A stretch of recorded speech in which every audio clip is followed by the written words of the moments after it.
وہ پورا بنے گا. وہ نقشہ موجود ہے، آج بھی موجود ہے. Protocols of the elders of the Zion 1897 میں انہوں نے یہ نقشہ دیا دنیا کو. ایک سانپ اس کے گرد ہے، اور وہ ان سب کے علاقوں کو یہ لے کر کے گریٹر اسرائیل بنائیں گے. کیوں بنائیں گے؟ اس لیے کہ 1.5 کروڑ اسرائیلی دنیا میں ہے. ابھی تو 35 لاکھ آیا ہے صرف. موجودہ اسرائیل میں کتنے ہیں؟ 3 ملین، 3.5 ملین. اللہ اللہ کر سکتا ہے. وہ کہتے ہیں سارے اسرائیلی جو یہودی اب یہاں لائیں گے. اس کے لیے ہمیں رقبہ چاہیے، ہمیں گریٹر اسرائیل یہ ہم بنائیں گے. اور یہ میں نے جیسا کہ عرض کیا کہ حاصل ہوگا.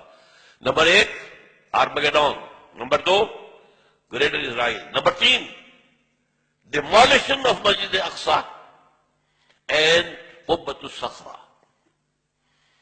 مسجد اقصی اور قبۃ الصخرہ، پتہ نہیں آپ کو پتہ نہیں معلوم ہے کہ نہیں، یہ اصل میں یروشلم کا ایک ماؤنٹ ہے، ایک پہاڑی ہے جسے ٹیمپل ماؤنٹ کہتے تھے. اس ماؤنٹ کے اوپر حضرت سلیمان علیہ السلام نے معبد بنایا تھا، عبادت گاہ بنائی تھی. وہ اسے ٹیمپل کہتے ہیں، ہمارے مسجد تھی. حضرت سلیمان کی بنائی ہوئی عبادت گاہ جو ہے وہ کیا ہے؟ مسجد ہے. اب وہیں پر جو ہے بعد میں جب سفر شروع ہوا ہے حضور کا بیت المقدس سے، تو جس چٹان سے وہ براق کی جب فلائٹ شروع ہوئی ہے، اس چٹان کے اوپر عبد الملک بن مروان نے ایک بہت بڑا گنبد بنا دیا تھا. اس گنبد کے اوپر سونے کی پتری شاہ حسین نے چڑھائی ہے، جو فوت ہو گیا، جس کا بیٹا ہے شاہ حسین جو فوت ہو گئے. اور اسی وقت کہا تھا یہ یہودیوں نے، یہ سونا غالباً 35 من یا 35 ٹن، یہ میں کہہ نہیں سکتا، یہ سونا ہمارے کام آئے گا جب ہم ٹیمپل بنائیں گے اپنا. تو وہ جو مسجد عمر تھی جہاں حضرت عمر نے نماز پڑھی تھی، وہاں پر مسجد اقصی ہے. اور وہ جو ہے ٹیمپل، وہ جو ہے ڈوم آف دی راک، قبۃ الصخرہ، صخرہ چٹان کو کہتے ہیں، چٹان کے اوپر ڈوم ہے. یہ ہے وہ نقشہ ہے یہ. لیکن کتنے لوگ دیکھ سکیں گے اس کو؟ اس میں دیکھیے جو بڑا ڈوم ہے وہ ادھر ہے، یہ ہے قبۃ الصخرہ. چھوٹا ڈوم ادھر ہے، یہ ہے مسجد اقصی. لیکن یہ دونوں ٹیمپل ماؤنٹ پر ہیں. انہیں اپنا 3rd ٹیمپل بنانا ہے. یوں سمجھیے یہودیوں کا خانہ کعبہ تقریباً 1900 برس سے گرا پڑا ہے. 70 عیسوی میں گرا دیا تھا ٹائٹس رومی نے، ہم نے نہیں گرایا. رومیوں نے جو بت پرست تھے انہوں نے گرایا تھا، اس وقت سے گرا پڑا. اب انہوں نے بنانا ہے. 67 میں انہیں قبضہ مل گیا. 67 سے پہلے ایسٹ یروشلم جو ہے وہ جارڈن کے پاس تھا. 67 کی جنگ میں جو ہے انہوں نے جیتا ہے، اسے واپس لیا ہے، اور وہاں پر وہ اب اسے گرانا ہے. یہ ہے 3rd Armageddon, number 1 greater Israel, number 2 اور ڈیمولیشن آف مسجد اقصی اینڈ قبۃ الصخرہ and construction of the 3rd temple. اور نمبر 4 وہاں لا کر رکھیں گے تھرون آف ڈیوڈ کو. یہ پتہ نہیں شاید پہلی مرتبہ یہ لفظ سن رہے ہو آپ. مجھے بھی آج سے 2 سال پہلے جب پہلی مرتبہ میں نے پڑھا میں حیران رہ گیا. یہ کیا ہے؟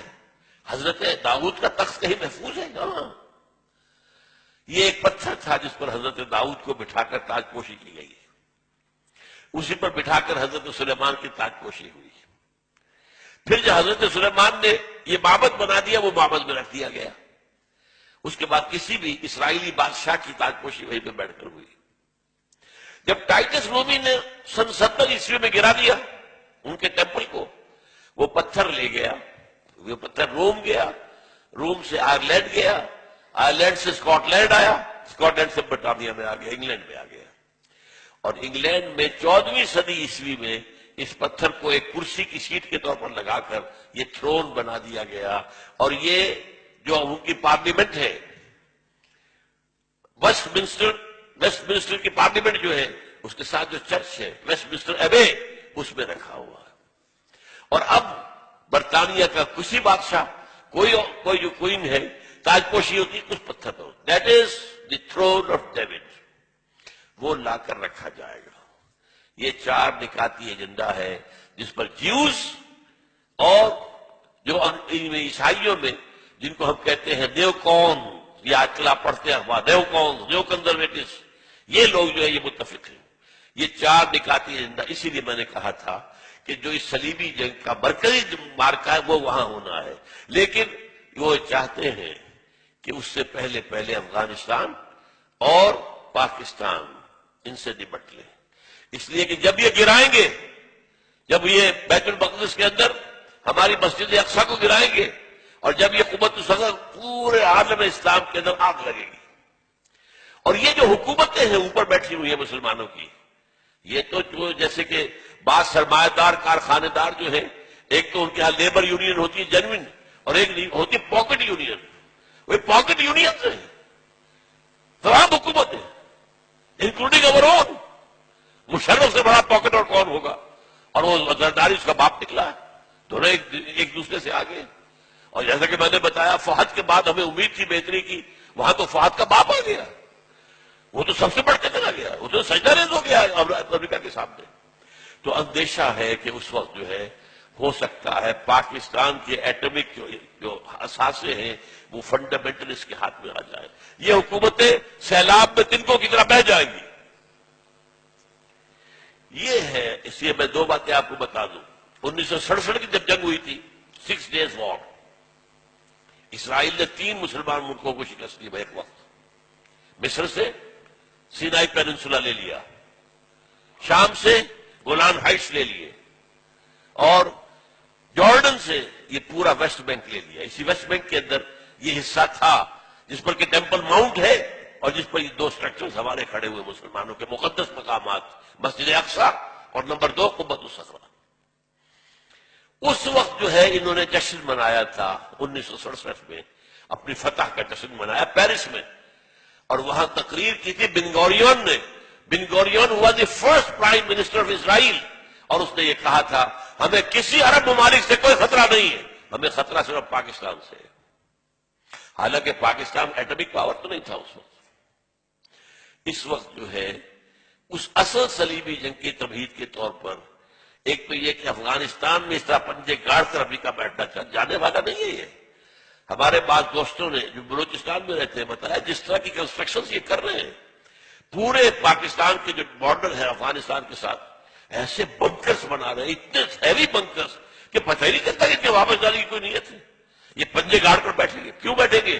انہیں پتہ ہے حدیث رسول کا کہ جب وہ آخری مرحلہ آئے گا جنگوں کا تو اس کے بعد یہاں سے فوجیں جائیں گی جو حضرت عیسیٰ علیہ السلام کے ساتھ ہو کر جنگ کریں گی یہودیوں کے ساتھ، وہ آخری مرحلہ، وہ دوسرا دور جو آنا ہے۔ یہ پہلے دور کی بات میں کر رہا ہوں، دوسرے دور کا اینڈ آپ کو بتا رہا ہوں۔ اور حضور نے یہ بھی بتایا کہ جب مہدی آئیں گے تو ان کی مدد کے لیے یہ مشرق کی طرف سے فوجیں آئیں گی، مشرق میں پاکستان۔ بہرحال اس لیے وہ ان دونوں کا معاملہ جو ہے پاکستان کے کم سے کم ایٹمک دانت توڑ دے، ایٹمک دانت، اور وہ ہمارے اندر گھس چکے ہیں، ہمارے گھروں میں گھس چکے ہیں۔ اسلام آباد کا گھیراؤ ہے، سہالہ میں ان کا مرکز ہے، اور جو امریکہ کی ایمبیسی ہے وہ کیا ہے؟ کہا جا رہا ہے کہ منی پینٹیگون بن رہی ہے وہاں پر، سینکڑوں مکان انہوں نے اسلام آباد میں لیے ہیں، سینکڑوں مکانات انہوں نے پشاور میں لیے ہیں۔ پشاور کا جو ہے 5 اسٹار ہوٹل ٹوٹل ان کے قبضے میں ہے، ہماری بات جو ہے ایئرپورٹس ان کے قبضے میں ہے، ہمارا وزیر اعظم یہ صدر بھی نہیں جا سکتا وہاں پر، کسی اور پاکستانی آفیشل کی جانے کا کیا سوال، ناٹ ایون یور پریزیڈنٹ اور your prime minister can go there, وہ ان کے اپنے ہیں۔ تو یہ تو در حقیقت جو سورہ بنی اسرائیل میں الفاظ آئے ہیں، فَإِذَا جَاءَ وَعْدُ أُولَاهُمَا بَعَثْنَا عَلَيْكُمْ عِبَادًا لَنَا أُولِي بَأْسٍ شَدِيدٍ فَجَاسُوا خِلَالَ الدِّيَارِ، وہ تو ہمارے اندر گھس چکے ہیں، ہمارے گھروں میں گھس چکے ہیں، جب چاہیں گے کر لیں گے، اس کے لیے انہیں کوئی بہانہ چاہیے بس۔ یہ ہمارے ہاں سارے جو ہو رہے ہیں، یہ اتنے بڑے بڑے دھماکے جو کراچی میں ہوا ہے، یہ تو خود کچھ بھی نہیں ہے، یہ کہاں سے ہو رہا ہے؟ ریموٹ کنٹرول، کہاں سے انہیں اس قسم کا جو مواد مل رہا ہے، اس قسم کا بارود کہاں سے مل رہا ہے، کون ہے؟ یہ سب امریکہ کا معاملہ ہے۔ وہ چاہتا ہے پاکستان میں خانہ جنگی کی صورت پیدا ہو جائے تو ہمیں موقع مل جائے، وی شل انٹر، نیٹو فورسز آئیں گی مغرب سے اور بھارتی فورسز آئیں گی مشرق سے، تاکہ ہم پاکستان کا ایٹمک ہتھیار ختم کر دیں۔ اس کے بعد Pakistan will be at the mercy of Bharat, معاذ اللہ ثم معاذ اللہ۔ یہ ان کے نقشے ہیں، ہوگا کیا وہ اللہ جانتا ہے۔ ہمارا کام کیا ہے؟ یہ ساری چیزیں بھی ہمیں معلوم ہونی چاہیے، اویئرنیس ہونی چاہیے۔ We are where do we stand, where we are heading, جا کہاں رہے ہیں؟ یہ انسانیت کا جو قافلہ کدھر جا رہا ہے؟ کیا حالات آنے والے ہیں؟ آخر حضور یوں ہی تو خبریں نہیں دی ہیں، کوئی آپ کی ہابی تو نہیں تھی معاذ اللہ، یہ نبوت کا فنکشن ہے جو آپ نے ادا کیا، خبریں دی۔